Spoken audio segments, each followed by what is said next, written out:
사도행전 16장 11절로 15절 저와 함께 한 목소리로 같이 말씀을 봉독하겠습니다. 시작.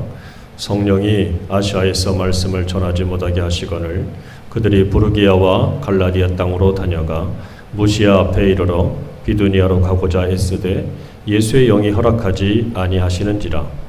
무시아를 지나 드로아로 내려갔는데 밤에 환상이 바울에게 보이니 마게도냐 사람 하나가 서서 그에게 청하여 이르되 마게도냐로 건너와서 우리를 도우라 하거늘 바울이 그 환상을 보았을 때 우리가 곧 마게도냐로 떠나기를 힘쓰니 이는 하나님이 저 사람들에게 복음을 전하라고 우리를 부르신 줄로 인정함이라. 우리가 드로아에서 배로 떠나 사모드라게로 직행하여 이튿날 네아폴리로 가고 거기서 빌립보에 이르니 이는 마게도냐 지방의 첫 성이요 또 로마의 식민지라.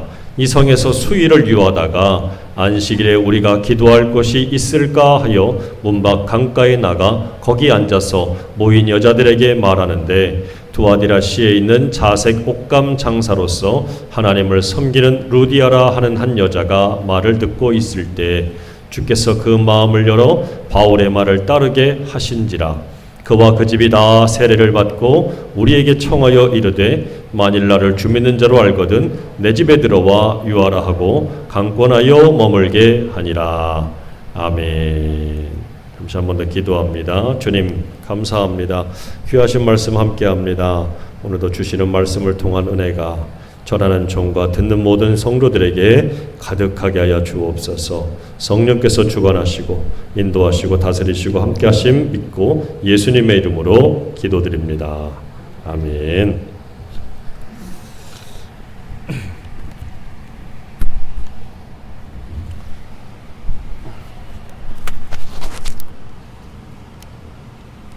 할렐루야. 자, 오늘 우리 하나님의 귀하신 은혜가 저와 여러분에게 가득하기를 축원합니다. 오늘 말씀의 제목은 길이 막힐 때라는 거예요. 길이 막힐 때. 여러분은 길이 막히면 어떻습니까? 운전하는 사람들은 길이 막히면 대번에 오늘 왜 이렇게 막혀? 답답하네, 짜증나네, 힘드네, 막 이런 얘기가 들려요. 또 이제 이 막 소변이 급하신 분들이나 급한 사정이 있는 분들은 아주 이 길이 막히면 어떻게 할 수가 없습니다. 아주 어렵지요. 곳곳에 길이 안 막힐 때가 없어요. 출근 시간에, 퇴근 시간에 특별히 더 많이 막히지요. 그런데 간혹 막히지 않아야 될 것 같은데 막힐 때가 온다는 거죠. 평상시 이 시간이라면 잘 갈 것 같은데 왜 오늘따라 이렇게 막히지 하는 때가 있거든요.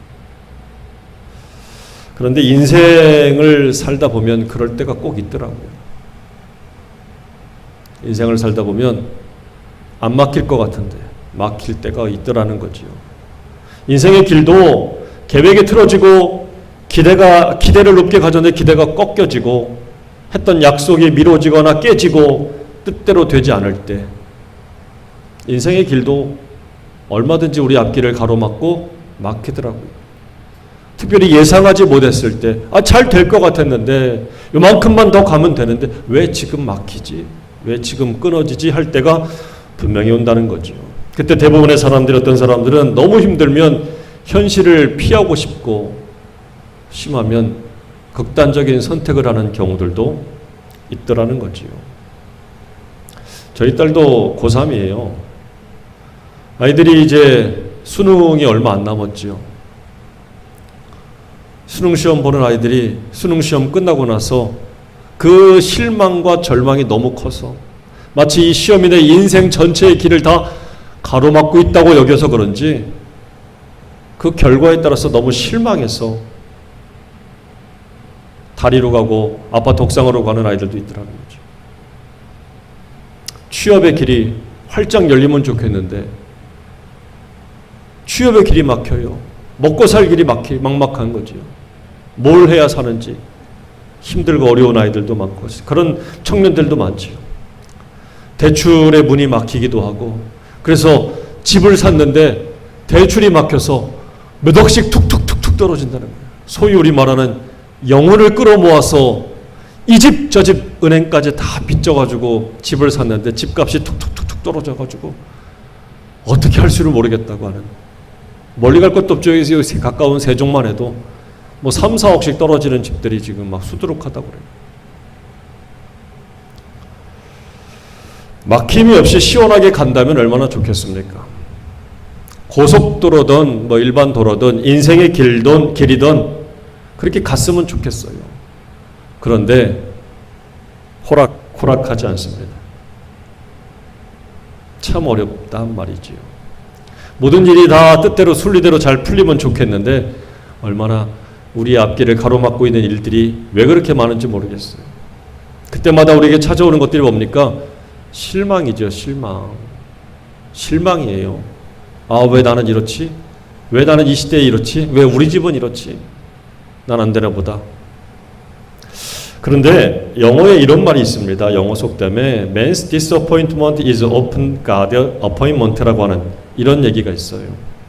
사람의 실망은 때때로 아니면 흔히 종종 하나님의 약속이다. 우리가 실망하고 낙심하고 있는데 오히려 그런 것을 통해서 하나님이 바꿔주신대요.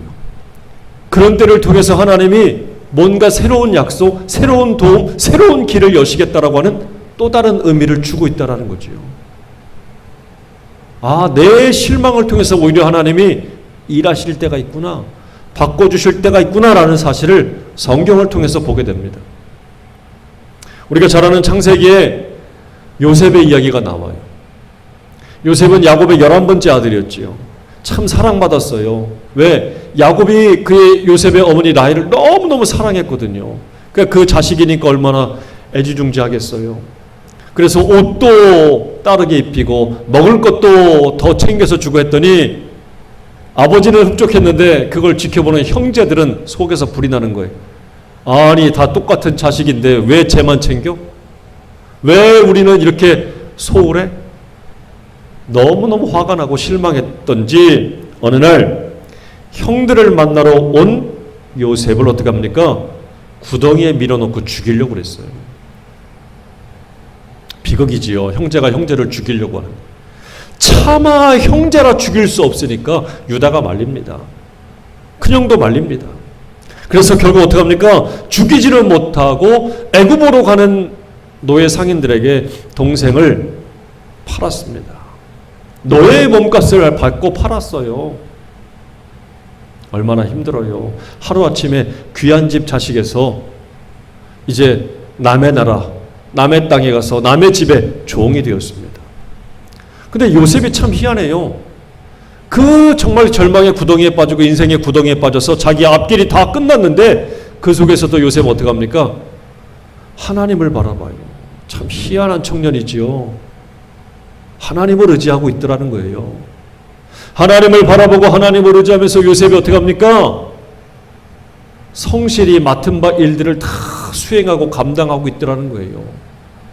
그러면서 그 집의 총무가 되었어요. 그런데 그렇게 잘 나가서 그나마 그래도 안정되게 자기 먹고 살 길을 찾을 것 같았는데 웬일입니까? 그 집 부인이 또 그를 유혹하네.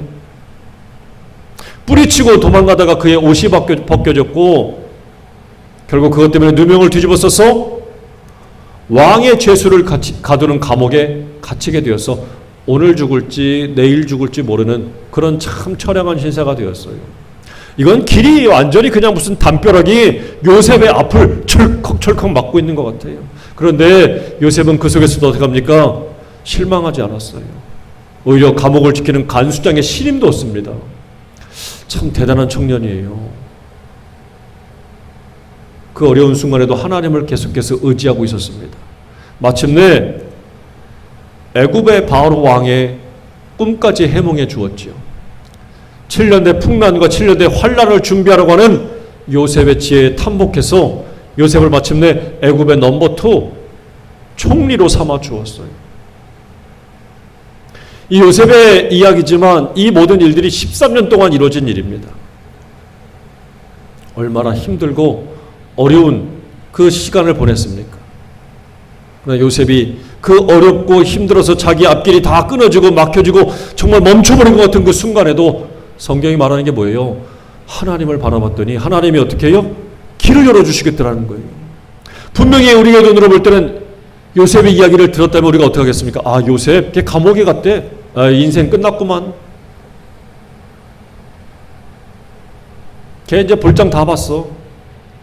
여러분, 우리가 이 시대에 요셉이 있다면, 그런 얘기를 들었다면 우리는 아마 이렇게 이야기했을 거예요. 볼장 다 봤지 뭐, 이제 다 끝난 거지. 전과자가 됐는데 뭐 하겠어.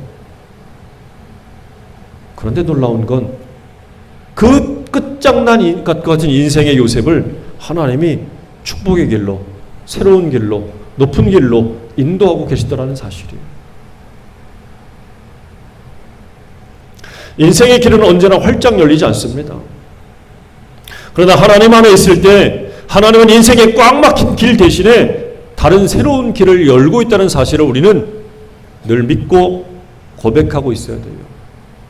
고백하고 있어야 돼요. 우리가 잘 아는 대로 모세 이야기도 그렇지 않습니까? 모세는 태어나자부터 죽음이 그의 앞을 가로막고 있었어요. 히브리 사람들이 막 늘어나는 것을 경계하고 두려워한 나머지 어떻게 합니까? 모든 히브리아의 남자 사내 아이들을 다 나일강에 악어밥으로 던져 넣으라고, 죽이라고 하는 명령이 떨어졌습니다. 요셉은 태어난 지 석 달 만에 죽음이 그의 앞에 다가왔어요. 인생의 길을 걷기도 전에 죽음이 그에게 찾아왔습니다. 끝장난 거지요. 그런데 죽음의 길에서 그의 어머니와 그의 누이가 갈대상자에다 역청을 발라가지고 나일강에 띄웠고, 그것이 어디로 갔습니까? 바로 공주, 애굽의 공주에게 가서 닿았고, 공주는 그 아이를 보자마자 너무 마음이 움직였던지 데려다가 왕궁에 가서 키웠어요. 죽음의 길이었는데 내 힘으로는, 내 능력으로는 도저히 어쩔 수가 없는, 그래서 물 위에 둥실둥실 뛰어서 보냈는데 그것이 바로의 공주의 바로 그 앞으로 가게 되었고, 이 모세 역시 물에서 건진받은 자라는 뜻을 가지고 있는데 그들도 역시 새로운 길을, 새로운 삶을 걷게 되었다, 살게 되었다는 것을 보여줍니다. 여러분, 참 희한하지 않습니까? 사람의 길로는 분명히 끊어지고 실망해서 낙심해서 이것이 분명한데, 하나님을 믿고 의지했던 그 모든 행위들과 믿음들을 통해서 하나님은 길을 열고 있다는 사실이에요. 참 희한해요. 새로운 길을 열고 있다는 사실이에요. 여러분, 오늘 우리는 그것을 믿고 고백하는 사람들이에요. 여러분 가운데 혹시 길이 막히고 길이 끊어지고 내 길은 다 이제 끝장난 것처럼 여겨지는 분이 있습니까? 모세가 그렇게 장성했지만 이제 하나님의 부름받고 자기의 동족들을 불러냈을 때에 그가 닥친 처한 상황은 바로 홍해 앞이었어요. 벽 정도가 아니라 건너갈 수 없는 바다가 그의 앞을 가로막고 있었습니다. 진퇴양난이에요. 왜? 뒤에서는 애굽의 군사가 아쉬운지 막 쫓아오고 있습니다. 잡으려고 쫓아옵니다. 못 잡아가면 죽이려고 쫓아옵니다. 그런데 그 앞을 가로막고 있는 것은 바다였어요. 백성들도 원망하기 시작합니다. 야, 무덤이 없어서 우리를 여기까지 끌고 와서 죽이려고 작정했니? 근데 그때 모세가 뭐라고 이야기합니까? 출애굽기 14장 13절에 모세가 백성에게 이르되 너희는 두려워하지 말고 가만히 있어서 여호와께서 오늘 너희를 위하여 행하시는 구원을 보라. 하나님을 좀 봐라. 너희가 오늘 본 애굽 사람을 영원히 다시 보지 아니하리라. 여호와께서 너희를 위하여 싸우시리니 너희는 좀 가만히 있어.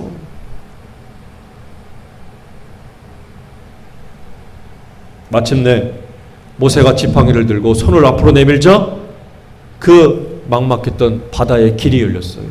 새로운 길이 열렸어요. 전혀 뜻하지 않은 길이 열렸어요. 여러분, 하나님은 보이지 않지만 우리의 막혀진 길을 여시는 하나님이라는 사실을 믿는 저와 여러분 되길 간절히 바랍니다. 막힌 길을 여시는 분이에요. 그러나 동시에 하나님은 어떤 분이에요? 열렸던 길도 다시 닫으시는 하나님이라는 사실을 우리는 굳게 믿어야 돼요. 그 뒤쫓아온 애굽의 군사들이 그 열린 길인 줄 알고 막 쫓아왔어요. 잡으려고 왔습니다. 거의 다 왔습니다. 그런데 애굽의 이스라엘 백성들이 다 건넌 그때의 하나님이 열렸던 그 길을 어떻게 해요? 다시 닫아버렸어요. 우리는 두 가지를 기억해야 돼. 하나님은 막혔던 길이라고 여겼던 그 길조차도 믿음의 사람들을 통해서 다른 길을 여시지만 동시에 하나님이 없이 자기의 길이 잘 된다고, 자기의 정말 모든 삶이 떵떵거리고 형통하다고 기뻐하고 좋아하는 사람들, 그 착각을 여지없이 무너뜨리고 닫아버린다는 사실을 알아야 돼요. 우린 이걸 두려워해야 돼요. 그래서 하나님이 없는 형통을 부러워하지 마세요.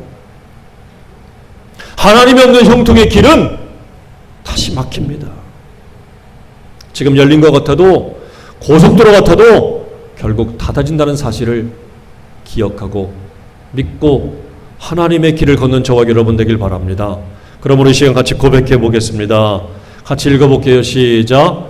예수 안에 있어야 길이 막힐 때 하나님의 여실은 새로운 길로 갈 수 있어요. 시작. 죽음의 길에서 생명의 길로, 저주의 길에서 축복의 길로, 멸망의 길에서 구원의 길로, 지옥의 길에서 길이 바뀌어요. 인생이 바뀌어요. 운명이 바뀌어요.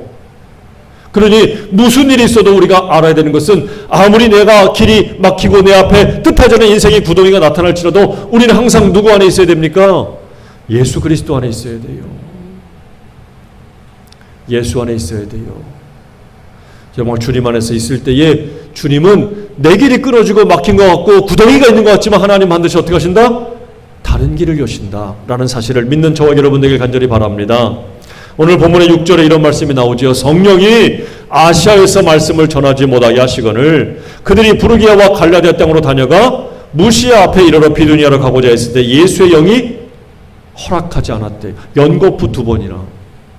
바울은 지금 어디 가고 싶은 거예요? 터키 동쪽으로 가고 싶은 거예요.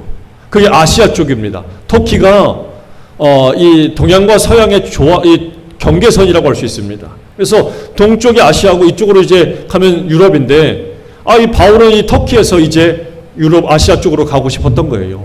그런데 연거푸 2번이나 못 가게, 가지 말라, 가지 말아라, 가지 말아라. 계속 이렇게 거절당하는 거예요. 아니, 열어줘도 시원찮을 판에 주님 도와주셔야지. 누구 일하는 겁니까? 지금 바울이 자기 일하는 거예요? 주님의 일을 하는 거잖아요. 그러면 도와주셔야지. 가라고 그래야지. 돈도 좀 주시고 사람도 붙여주시고 길도 열어주셔야지. 아니, 왜 못 가게 해요? 답답할 것 같아요. 그런데 오늘 말씀 8절에 보면 바울이 환상을 보지요. 마게도냐 사람 하나가 밤중에 나타나서 뭐라고요? 이리로 건너와서 우리를 도와라 이렇게 하는 환상을 보았습니다. 환상을 보았어요. 그랬더니 10절에 바울이 그 환상을 보았을 때 우리가 곧 마게도냐로 떠나기를 힘쓰니 이는 하나님이 저 사람들에게 뭘 전하라고요? 복음을 전하라고 우리를 부르신 줄로 바울이 그때서야 비로소 뭐 했다고요? 인정함이로라. 여러분, 때론 내 뜻과 계획이 주님의 뜻과 다를 때 고집 부리지 마세요.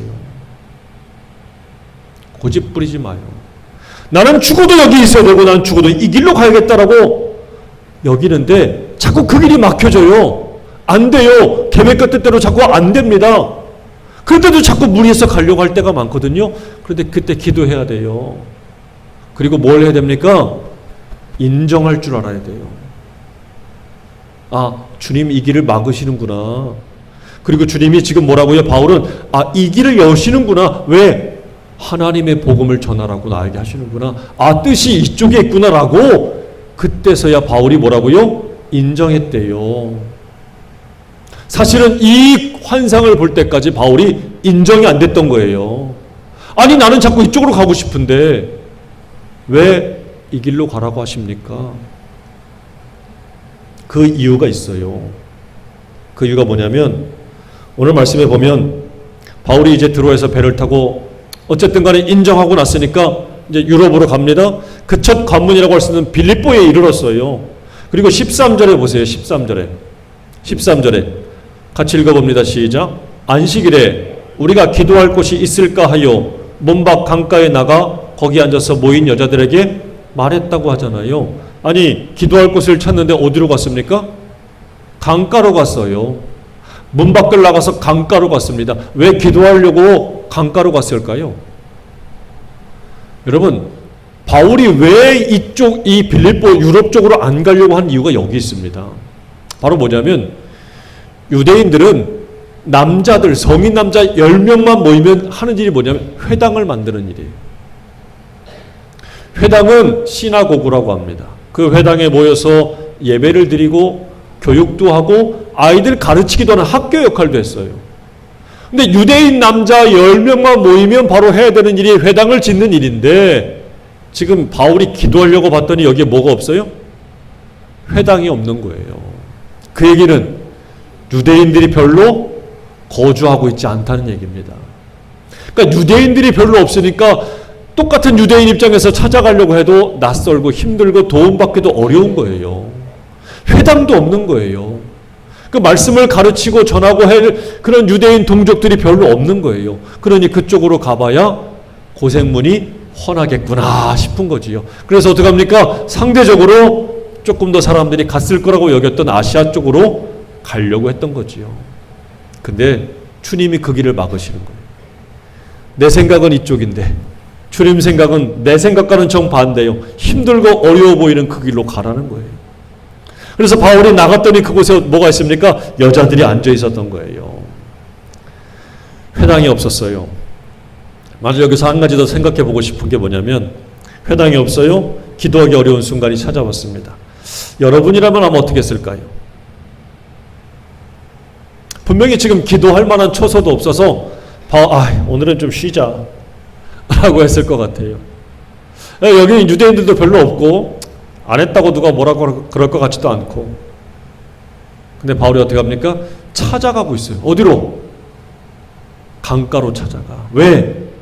기도하려고, 예배 드리려고.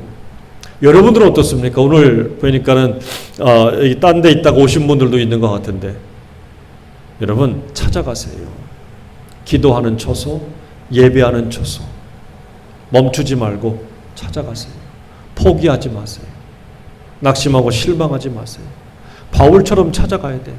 바울이 그때 이 강가에 가서 찾았더니 누구를 만났습니까? 여자들이 모였고 그들에게 복음을 전했는데 그 중에 한 사람이 바로 자주장사 루디아라고 하는 여인이었어요.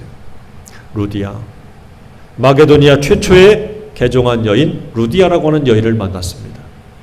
이 여자는 자주장사예요. 오늘 본문에 보면 14절에 이렇게 나오지요. 두아디라라고 하는 시에 있는 자색 옷감 장사예요.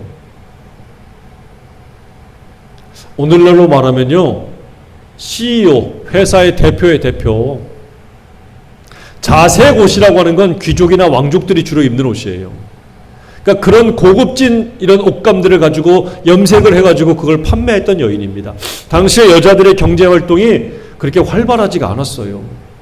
그런데 그런 데서도 이 루디아는 열심히 자기 기술을 가지고 장사해서 어떤 일을 했기 때문에 오늘날로 말한다면 회사의 대표 정도라고 말할 수 있을 겁니다. 근데 그렇게 루디아가 마음이 열려서 사도 바울을 청하고 15절에 보니까 자기 집으로 어떻게 해요? 자기 집으로 강권해서 데리고 가고 있어요. 우리 집에 와서 좀 머무십시오. 이렇게 요청을 하죠. 마음이 활짝 열렸어요. 여기서 보게 되면 루디아라고 하는 이름을 좀 참고적으로 보면 룻의 땅이라는 뜻도 있고 생산이 많은 땅이라는 뜻도 있고 또 생산이라고 하는 뜻도 있습니다. 그 땅에서 뭐가 많이 생산이 되는 거예요. 천연 물감들, 염료들이 많은 거지요. 그래서 루디아라고 하는 뜻은 루디아 출신의 여인이라는 의미도 있습니다. 오늘 우리로 말하면 공주에서 왔어요. 그러면 공주에서 왔어요라고 하는 건 뭐래? 공주댁인데요. 청양에서 오면 청양댁이요. 뭐 이런 식으로 루디아를 그렇게 해석하는 분들도 있습니다. 근데 또 하나 이제 보게 되면 참고로 재미삼아 이렇게 한번 보면 우리가 이제 나라들이나 지명들 이름에 이야라고 하는 말이 붙어요. 이야라고 하는 말이 붙는데 갈라디이야, 마케도니이야, 아시야, 이탈리아죠. 이달리아. 뒤에 이야가 붙는 말이 뭐냐면 이게 땅이라는 뜻입니다. 땅. 전미사로 붙으면 땅이에요. 땅. 그러니까 갈라디아 땅, 갈라디아 지역의 땅 이렇게 얘기하는 거고 또 비슷한 의미도 인도의 이 산스크리트어의 어에서 이제 왔다라고 말하는 스탄이라는 것도 있습니다. 스탄. 고대어인데 뭐 아프가니스탄, 카자흐스탄 뭐 이렇게 뒤에 스탄이 붙잖아요. 이것도 땅이라는 뜻을 가지고 있어요. 왕의 땅들. 뭐 이런 의미도 있습니다. 여하튼 이 마케도니아 지역의 최초의 개종자가 된 여인이 바로 루디아예요.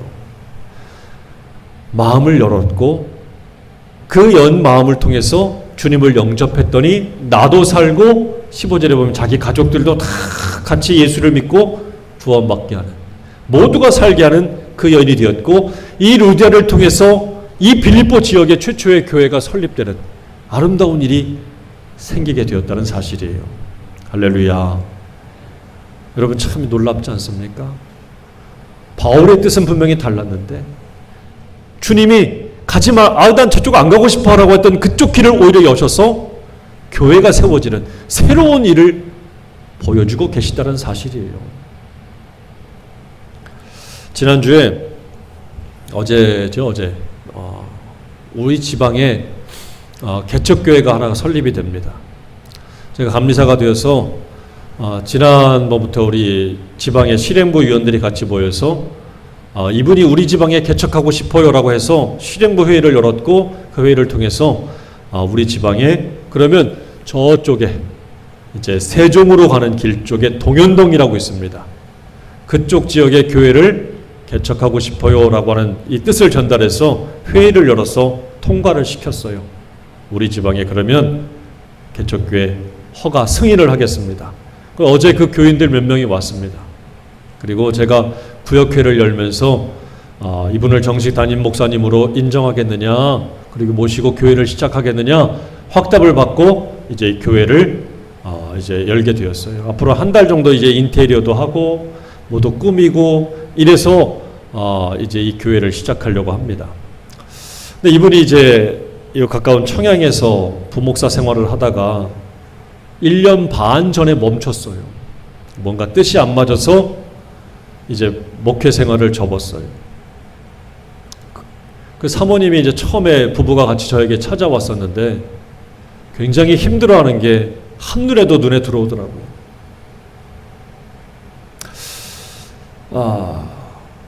그러면서 이야기하는 게 그거예요. 우리의 길이 여기서 끝나고 여기서 막힌 줄 알았대요. 다시는 목회를 못할 것 같은. 그래서 기도하라고, 조금 더 기도해보고 제가 시키는 걸 잘 따라서 하라고 그랬더니 길이 열렸어요. 승인이 났어요. 그리고 이제 다시 시작하게 되었어요. 1년 반 동안의 목회를 못하다가 이제 개척을 막 시작하면서 비로소 하나님의 뜻을 알게 되었다라고 이야기합니다. 때로는 길이 막혀서 멈춰서 끝장난 것 같아요. 1년 반이라고 하는 세월 동안 하나님이 자기를 버린 것 같기도 하고, 그래서 저 밖에 나가서 굴삭기 기사 자격증도 따고 굴삭기도 하고 지게차도 몰고 일을 했더니 물류센터에서. 근데 그곳에서 오히려 나이 어린 동생들을 만나고 같이 일하는 동료들을 만나서 같이 그 사람들과 함께 교회를 시작하게 되었더라고요. 끝이 아니었구나. 늦은 게 아니었구나. 그제서야 비로소 알게 되었다는 사실이지요. 어떤 사람들은 루디아를 만나서 우연히 운이 좋아서라고 말할 수도 있겠지만 아니지요. 하나님의 섭리와 역사를 모르는 사람들은 우연히 운이 좋아서라고 말할 수 있겠지만 아니라는 겁니다. 하나님의 계획이고 하나님의 뜻이에요. 여러분, 하나님의 일에 우연은 없습니다. 우리는 그걸 믿는 거예요. 내가 다만 잘 모를 뿐이지.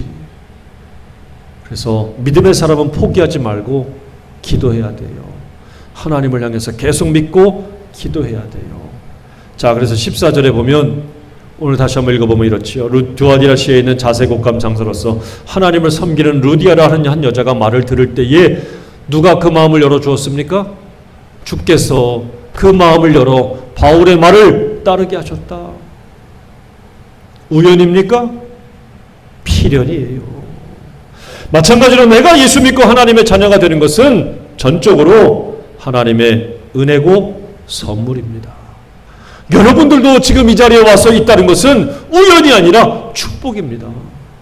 그걸 우리가 믿고 고백할 줄 알아야 돼요. 어쩌다 보니까 누구 따라가서 예수 믿고 내가 지금 이렇게 되었다. 아닙니다. 저는 그게 우연이 아니라 하나님의 섭리고 역사라고 믿습니다. 그러므로 오늘 이 자리에 있다는 것 자체가 은혜고 축복이라는 사실을 믿고 고백하는 저와 여러분 되길 바랍니다. 그러므로 우리가 이렇게 고백해야 돼요. 인생 살면서 얼마나 실망이 많아요. 그러나 주 안에 있을 때 그 실망은 때로 하나님의 뭐가 됩니까? 약속이 됩니다. 그러므로 끝까지 하나님의 섭리를 믿고 어려운 시절에도 낙심하지 말고 굳건한 믿음 위에 서는 저와 여러분 되기를 주의 이름으로 축원합니다. 축원합니다. 하나님이 사용하는 사람은 만사가 형통한 사람이 아니에요. 나 잘 돼, 나 잘 열려, 내 길은 항상 뻥 뚫려 있어, 이런 사람들이 아닙니다. 때로 길이 막히고 꺾여지고 하는 일마다 다 안 되는 것처럼 보이지만 그 속에서도 하나님의 섭리와 역사와 뜻을 믿고 순종하고 복종하고 따라가는 그 사람을 하나님이 들어 사용하는 거지. 내가 만지면 다 돼, 내가 만지면 다 황금손이야. 아니요, 천만에. 그런 사람의 길은 다 막힙니다. 언젠가는 다치고 끝납니다. 그러므로 여러분 인생의 길이 막힐 때 오늘 사도 바울처럼 주님의 뜻을 믿고 인정하세요. 그렇습니다. 내 길은 지금 아닌 것 같은데 주님의 뜻은 맞습니다. 내 길보다 내 생각보다 주님의 생각과 길이 더 정확합니다. 분명합니다. 확실합니다. 이렇게 믿고 엎드려 기도하고 하나님 말씀을 더 청종하세요. 그때에 분명히 길이 열립니다. 길이 열립니다. 세상은 지금 다 어렵다고 말합니다. 이 전쟁 때문에 다 경제가 어렵다고 말합니다. 저 미국도 물가가 8%를 넘어섰다고 지금 걱정이 태산 같습니다. 우리는 오죽하겠습니까? 앞으로 더 어둡답니다. 지금 세상의 길은 점점 어두워지고 있고 암울해지고 있습니다. 그런데 여러분 세상의 말을 같이 듣고 따라하지 마세요. 우리의 귀는 세상의 말을 듣고 그 말을 옮기는 사람들이 아닙니다. 어둠 속에서도 우리에게 들려주시는 하나님의 말씀 음성을 듣고 그 말을 옮기는 사람이 우리지. 거꾸로 가지 마세요. 거꾸로 가지 마. 바울에게 루디아는 축복의 통로였습니다. 그렇지요. 루디아가 없었으면 빌립보 지역에 개척하기가 쉽지가 않았을 거예요. 그런데 그 여인이 선뜻 바울을 영접하고 자기 집으로 모시고 마침내 교회를 개척할 수 있게 힘을 주고 지원해 주고 기도해 주고 응원해 줬을 거예요. 마찬가지예요. 바울에게 루디아는 축복의 통로지요. 그렇다면 여러분도 여러분을 만나는 사람에게 막힘이 되지 마세요. 담벼락이 되지 마세요. 걸림돌이 되지 마세요. 여러분들도 여러분을 만나는 사람들에게 루디아 같은 축복의 통로가 되시기를 주의 이름으로 축원합니다. 그래서 오늘 말씀을 통해서 여러분에게 깨닫고 길이 막힌다고 답답하고 가슴치고 통곡하고 괴로워만 하지 말고 하나님 앞에 엎드리세요. 하나님의 말씀을 듣고 하나님 말씀을 선포하세요. 길을 열어주실 겁니다. 새로운 길이 있음을 믿고 따라가는 저와 여러분 되고 여러분이 만나는 사람들에게 여러분들이 축복의 통로가 되는 귀한 은혜의 사람들이 되시기를 주의 이름으로 축원합니다. 기도하겠습니다. 아버지 하나님 감사합니다. 내가 계획했던 것이 꺾였습니다. 내가 뜻했던 것들이 막혔습니다. 내가 생각하던 바가 틀어졌습니다. 사도 바울은 얼마든지 낙심하고 실망할 법도 하나 주님의 뜻을 깨닫고 주님의 일을 인정하였습니다. 주님이 나보다 더 훨씬 높으시고 정확하시고 분명하시고 옳다는 사실을 믿고 인정했더니 그 막혔던 길이 아닌 새로운 길을 여시고 새로운 곳에서 새로운 축복의 통로를 만나는 귀한 은혜를 받은 줄로 압니다. 오늘 이 믿음으로 고백하는 모든 사람들마다 하나님 지금 길이 막혀서 답답하고 힘든 이들마다 오늘 말씀을 통하여 길이 열려지는 은혜와 축복을 받게 하여 주옵소서. 세상의 길이 막혀지고 있습니다. 먹고 사는 길이 막혀지고 있습니다. 계획했던 일이 틀어지고 있습니다.